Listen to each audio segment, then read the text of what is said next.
పరశురాముడు ఎందుకు అయ్యప్ప స్వామి విగ్రహాన్ని శబరిమలలో స్థాపించాడు?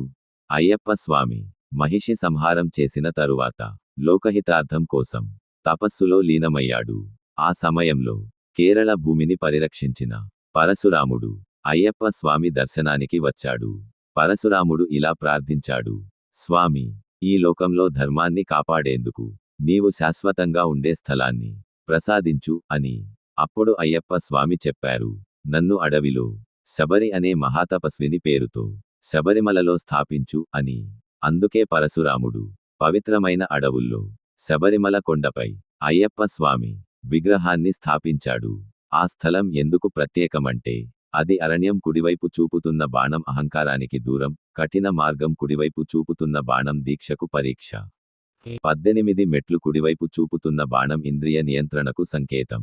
అందుకే అయ్యప్ప స్వామి చెప్పారు: నన్ను దర్శించాలంటే శుద్ధి, నియమం, సమానత్వం అవసరం అని. ఈరోజు కూడా లక్షలాది భక్తులు అదే దీక్షతో శబరిమలకు వెళ్లి అయ్యప్ప స్వామి ఆశీస్సులు పొందుతున్నారు. స్వామియే శరణం అయ్యప్ప.